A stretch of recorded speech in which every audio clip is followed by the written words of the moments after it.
back to Frenchie's Forge. Glad to have you. In today's episode, we're going to be starting a pretty quick build. This is going to be our blade. It is a Nicholson file. Maybe 6 months ago or so, I put out an episode of a Tanto with Scabbard. So it's similar to that, but on a smaller scale. And I want to try to recreate that knife in a smaller size with some different materials this time. The wood that I want to try to use this time is this chunk that I picked up at a local place here in Nixa. This is Granadillo, I believe. Granadillo. Right there. Whatever that is, however you say that, that's what it be. I've got a couple of weeks to kill before I start the Apocalypse Challenge. At least the viewer portion. There's a fly flying around here. So, without further ado, let's go ahead and jump into this thing. I actually already have this cut and pre-annealed. We're going to start working on the bevels, and we're going to cut out an area for the shoulders to the hidden tang and get this sucker rolling. Let's do it. Okay, so we're starting this build off by using the angle grinder to remove just a little bit of material around the tang of the blade.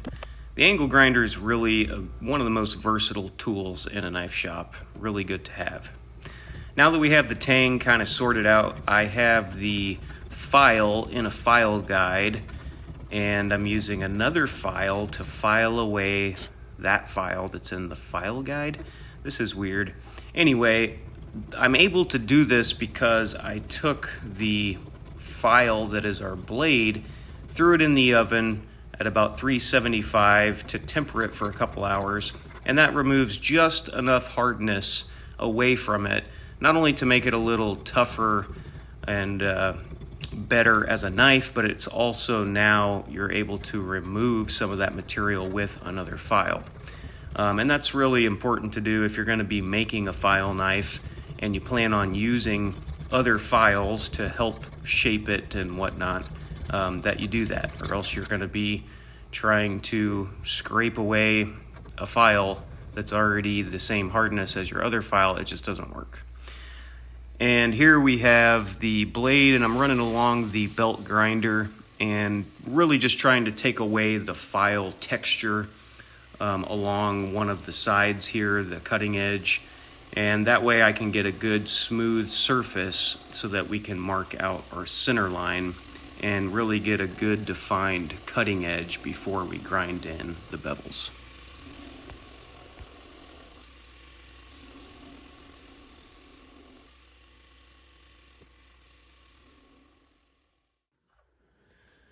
All right, so now that we have our tang squared away, I went ahead and ground the file texture off of the edge and put some blue Dykem on there just for the scribe line so that we can see it a little better. You can use other things like Sharpie or magic marker or whatever you have. You don't have to have this stuff. It's just, it stays on a little bit better, especially if you're going to be dunking this in water and you don't want to wash it away. This stuff is really good. We're going to be using the height gauge here. I've got it zeroed out on the floor, and we're going to measure the height of it. So there's 250 thousandths, which is a 1/4 inch, and then we're going to push down on top to measure it. So that's showing about a little over 230 thousandths of an inch. Let's measure it in a couple more spots. A little over 230 thousandths, maybe down here towards the edge. A little bit thinner down there, but now we know the halfway mark of that is going to be 115 thousandths, maybe a little more, but 115 should put us pretty good. So we're going to bring it back down and then raise it up to 115, slightly higher. Lock it into place. Now we'll go ahead and scribe our center line.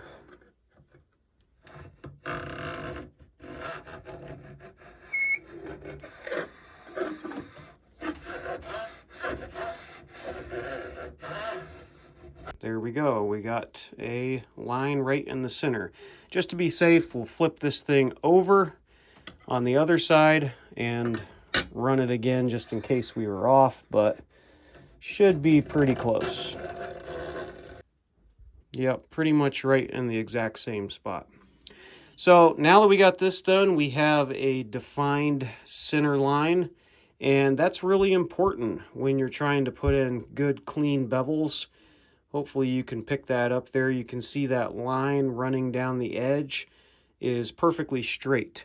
And trying to put in bevels without that, I've done it before, and it just doesn't turn out as good. Trying to freehand something in and keeping it straight, especially if you don't have a lot of practice, it's difficult to do. So anyway, let's go ahead and start grinding in the bevels.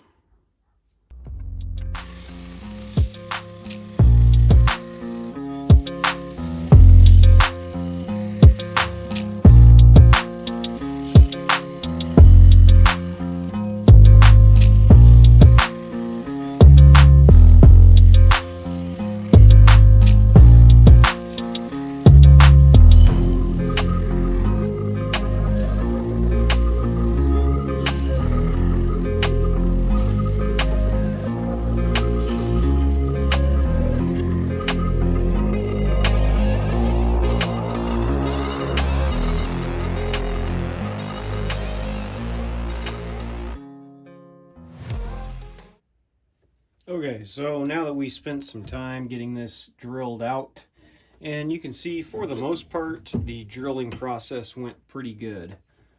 These were all drilled perfectly within the square that we were shooting for, and really it just you can achieve this if you take your time in laying out your brass, and that's exactly what I did. And I've shown it before. So if you have any questions, let me know in the comments. I'd be happy to go more in depth on how to lay this out. But now that we have them drilled, we're going to put it here in the vise, and we're going to connect these 3 holes to get it opened up, and then we'll move from there.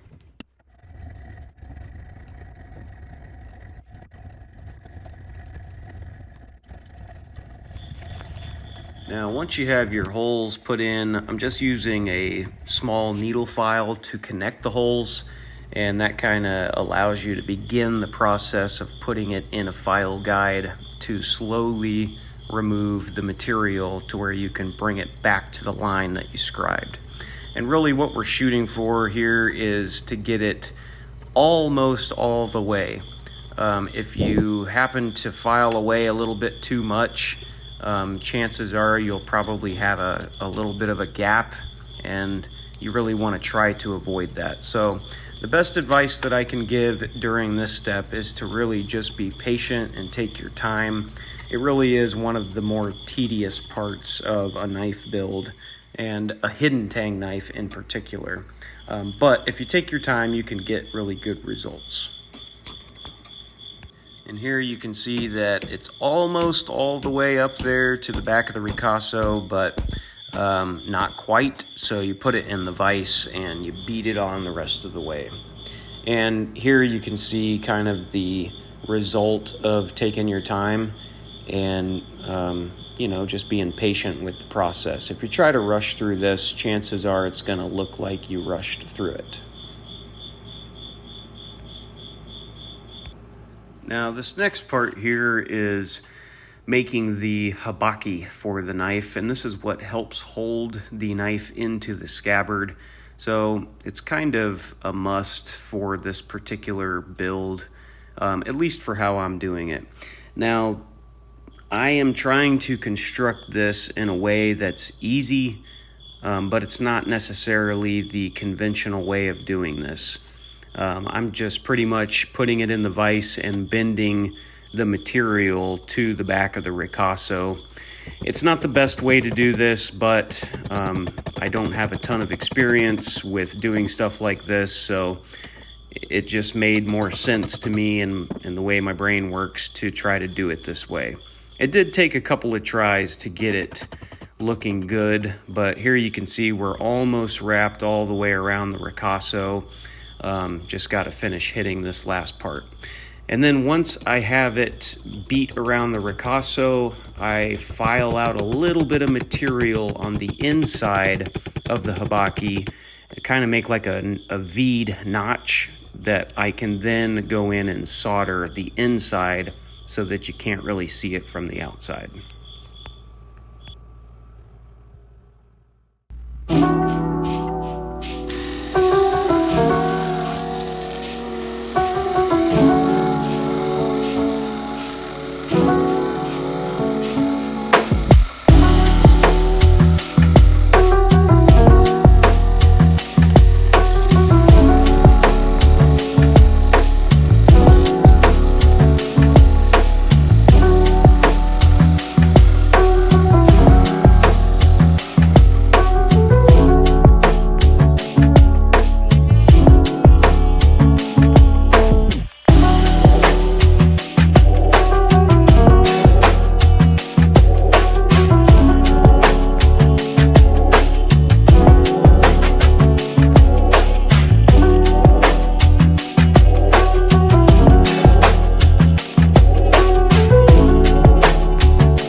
Now that I have the scabbard and the handle glued together, I'm starting to shape it here on the 4x36 belt grinder.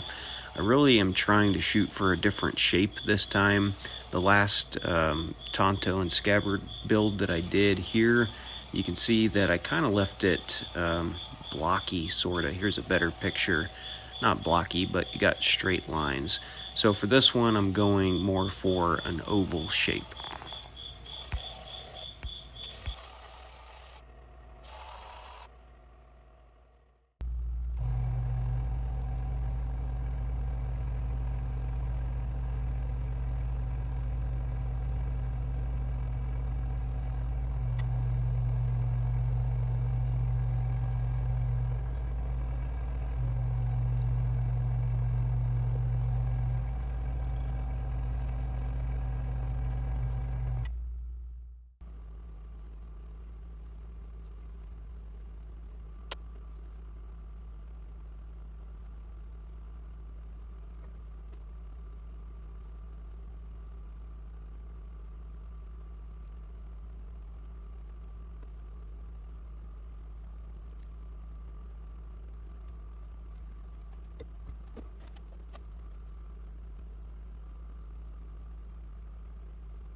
Well, there you go. There's another Tanto with Scabbard in the books. I think that this thing turned out really cool. It's got a very pretty piece of wood for the scabbard, and yeah, just kind of a unique item. The fit up is really quite good. I would say it's a little better than even my last one. The last one I had to actually add material back in because I took too much out. So I ended up gluing in a little piece of wood to help smush the habaki. This particular fit up went well because it's kind of tapered on both. So it's a little bit thinner out front, and then it gets thicker as it goes back to the guard. And that allows it to pretty much seat up in there, and then you just push it the rest of the way and it's in there really good. This thing is not falling out. So yeah, pretty cool. And I definitely think that I did a better job on this particular one compared to the last one as far as the fit up goes. And the fact that it's kind of cylindrical or an oval, it's kind of unique and cool. Definitely feels good in the hand, and just overall a really cool blade, cool profile, and yeah, turned out really good. Let me know what you think in the comments below. Really appreciate you guys watching, and look forward to interacting with you in the comments, and we'll catch you on the next one.